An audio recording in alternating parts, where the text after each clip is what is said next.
we're being honest, Death Stranding, one of the silliest game concepts ever, if I'm being completely honest with you guys. Yeah, it's wild. A walking simulator? Are you kidding me?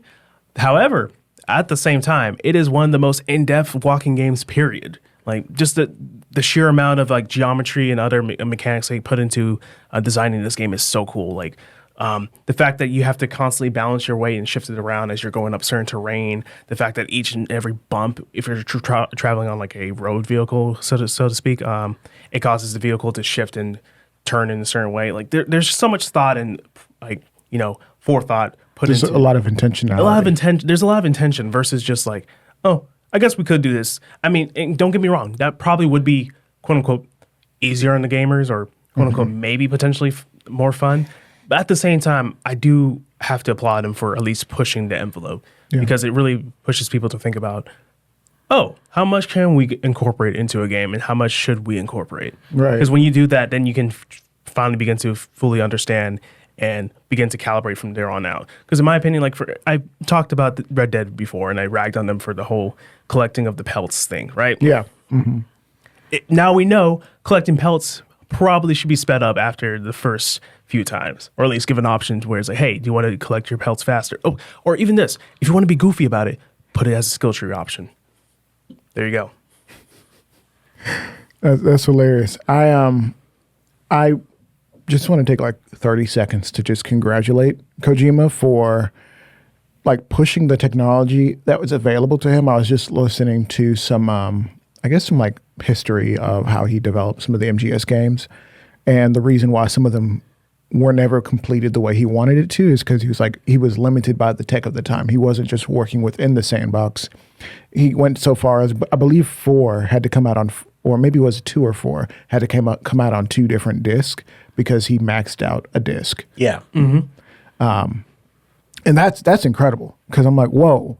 He got to, I mean, some games did that, right? I think maybe GTA did that on the 360. I know Final Fantasy VII did that. Yeah. Which it makes sense. Right. So it's like we're really pushing the technology beyond what it's capable of and finding the limitations, not just saying, oh, this is what we have. Let's just play within the box. And, I'm not even going to optimize Call of Duty and have a game that's 150 gigabytes or 200. Is it 200 yet?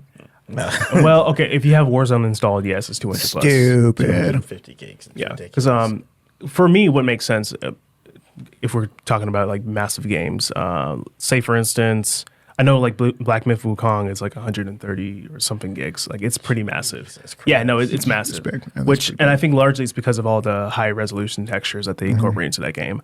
That being said, it's a good game though. Yeah, it's a good game. Yeah, so they probably should do a little bit better to optimize it. I could be wrong about the exact file sizes, but I know it is pretty massive, like the basic requirements. A game that absolutely makes sense would be the Master Chief Collection because it's a collection of many games. Like, what do you expect, man? Is it more than 3 games? It's way more than 3. So you have Halo Combat Evolved / the Anniversary Edition because you can switch between. That's right. Either texture at any given time. Same with somebody actually just commented that on one of the YouTube shorts that we put out, and they were like, "Yeah, my favorite thing about Combat Evolved Remaster Anniversary, whatever, was you could switch in between as you were playing the game, so you really can see showing love and homage to the previous game while showing off what they're doing now." That's so amazing. Absolutely. Like I think more games should do that if they're taking the more remaster approach, where it's like, it's not just how do I say this? It's not a complete overhaul in the sense of like Resident Evil 1, 2, 3, and on, but maybe it's done so enough to the point where it's like maybe akin to maybe Dead Space, because Dead Space is like still unique enough in its own vein, but it could also potentially, if you really wanted to, you could revert it to its original graphics and it would look pretty similar. Yeah. Well, I did want to make sure that we wrapped out this show the right way. I know there's a few more games that you guys had on the list, but a lot of them that I was looking at, I'm like, is that even a stealth game like Cyberpunk 2077? So how is that a stealth game?